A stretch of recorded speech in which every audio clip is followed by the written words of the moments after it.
Today on The Nick DeLeon Show. There will be no let-up on the economic blockade of Crimea until it becomes part of the Ukraine again. In Boston, Massachusetts, police arrested more people this week at their St. Patrick's Day parade than they ever did last year. A Redditor posted this photo of a tired fella on the New York City subway who was so exhausted he couldn't even finish rolling his joint. Roy McIlroy has already taken Tiger Woods' spot on the top of the golf world, and now has nabbed one of the biggest sponsorship deals for a good measure. Hey, this is the Nick DeLeon Show. We have all kinds of stuff to discuss on the St. Patrick's Day program, laddie. Don't you even think about clicking that mouse anywhere else, so stay tuned. Hey, but the bayonet gorilla sultan or a king, and to his praises we shall always sing.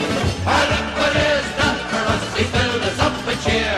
Our Lord bless Charlie Muff, the man who invented beer, beer, beer, tiddly beer, beer, beer. Breaking news from Washington, D.C. There will be no let-up on the economic blockade of Crimea until it becomes part of the Ukraine again. U.S. Senators John McCain and Chris Murphy told Sputnik. On March 11, 2014, following a coup in Kiev, Crimea, and its special status port city of Sevastopol, adopted a declaration of independence from Ukraine, asking for reunification with Russia. On March 16th, the overwhelming majority, 96% of Crimean residents voted to join Russia in a referendum. Washington, which refused to recognize the results of the referendum, imposed an economic embargo against Crimea in 2014, as well as a series of sanctions against Russia.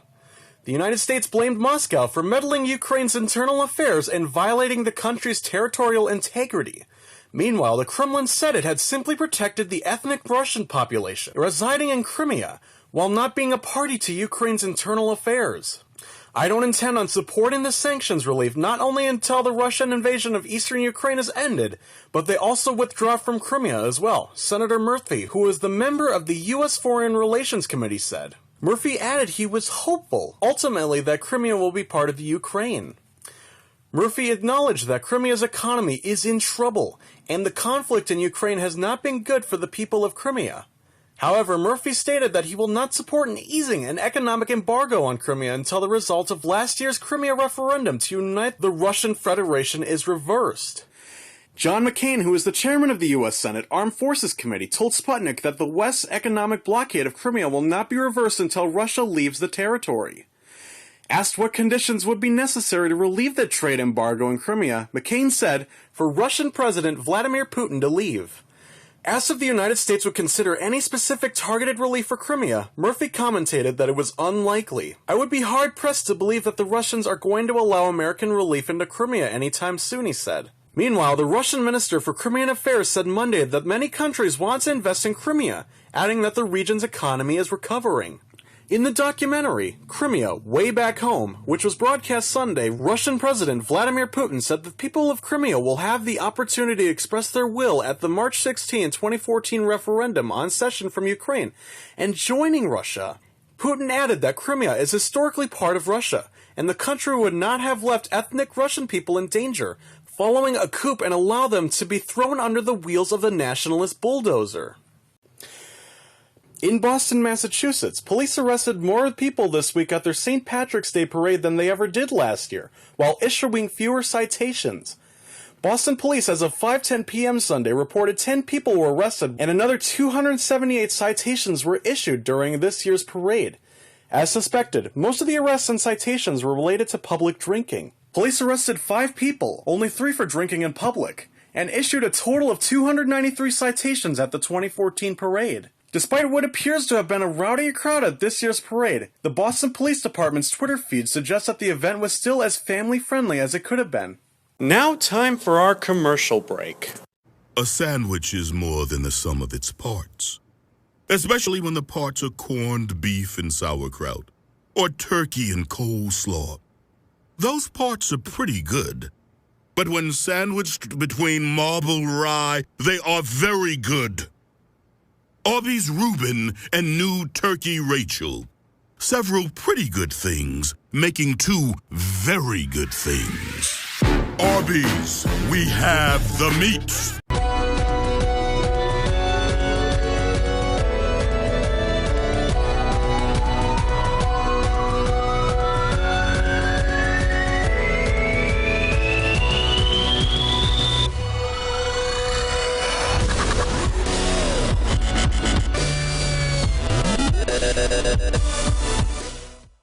Put down the beer, man. F***ed up news is next. A Redditor posted this photo of a tired fella on the New York City subway who was so exhausted he couldn't even finish rolling his joint. A New York City subway is probably the last place where you'd want to fall asleep mid-roll because you never know who is going to come up and take your stuff. I'm not talking about people, I'm referring to rats. Gotham has chronicled all the things that could possibly crawl up in your business. It's pretty disgusting to think about it. Luckily, this guy wasn't thinking about rats or creatures or even muggers. He was just taking a nice little nap. Sweet dreams, fella. We've all been there. Well, except for me. Go to the bar, have a few beers, maybe a shot or three. Funnel comes out, lights go off upstairs. And then it's time to go home. This is when you call a cab, have a friend arrange a taxi, or when your designated driver steps up and does the designated duties. But in the absence of friends or cab fare, what does one do? Whatever you decide, don't skateboard home. According to the video description on YouTube, the poster offered to get the skater a cab home, but he refused. Naturally, that's when the camera comes out. It could have been a lot worse for the skater, who didn't last long on his board. Fortunately, he appears to have only suffered mild embarrassment, a weak faceplant, and a wrecked deck. Reddit described this unchoreographed perfection, although it was a little suspicious that the driver of the SUV that hits his skateboard doesn't immediately stop to see what it's just collided with. Either way, this video is pretty effective PSA. Don't drink and skate, kids. In a world of games like Call of Duty and Counter-Strike, the fun and non-violent building game Minecraft has been a godsend for parents. No longer would their kids be bragging to shoot their friends in the face. Instead, they can get sucked into a family-friendly game with pleasant artistic style and an emphasis on creativity. For the Turkish Ministry of Family and Social Policy, however, Minecraft remains a clear and present danger to the country's youth. Bullshit! In a recent report, the Family Ministry claimed that the game encouraged children to resort to violence, which is a bit like saying Mario encourages kids to jump on people's heads with their butts. Although the game has seen encouraging creativity in children by letting them build houses, farmlands, and bridges, the report said, mobs, hostile creatures must be killed in order to protect those structures. In short, the ministry said, the game is based on violence. One wonders how uneventful a game would have to be to meet the ministry's standards. Games without consequence are generally pointless, and conflict is the most compelling way of introducing meaningful consequences. Games need some degree of peril, or the player wouldn't learn to value his or her own survival. The PBS web series, Game Show, recently discussed this idea in an episode titled, Why is Killing a Fundamental Game Mechanic? The Turkish ministry report also claimed, without any scientific evidence, that kids who played Minecraft would lose empathy for animals because the player kills cubed sheep in the game. Yeah, like that's very realistic. The government probe onto Minecraft is initially launched for the commendable purpose of determining whether the game encouraged violence toward women, making the final report's questionable conclusions all more surprising. Now time for the segment that comes after Snowwatch, Stormwatch. Much of the country has been exulting in spring-like warmth over the past week over a prolonged period of cold in January and February, east of the Rockies. Highs in the 70s have been made as far north as the Dakotas during this warm spell over the weekend.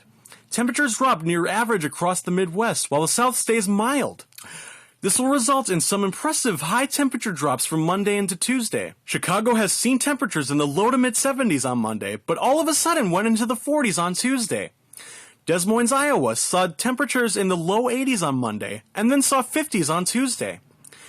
Detroit, Michigan has saw the upper 60s on Monday, and saw the 40s on Tuesday. And St. Louis, Missouri saw upper 70s on Monday, but then saw the 50s on Tuesday. Now time to get our balls into the hole with Nick's Sports Corner. Roy McIlroy has already taken Tiger Woods' spot on the top of the golf world, and now has nabbed one of the biggest sponsorship deals for a good measure. McIlroy will be the face of EA Sports PGA Tour video game this year, marking a switch after 15 years of Tiger being on the cover. You already know undefeated and top-ranked Kentucky is a favorite to win the NCAA basketball tournament, but what if the Wildcats don't run on the table and win it at all? Who gets the next best choice? Other top seeds include Duke, Wisconsin, or Villanova.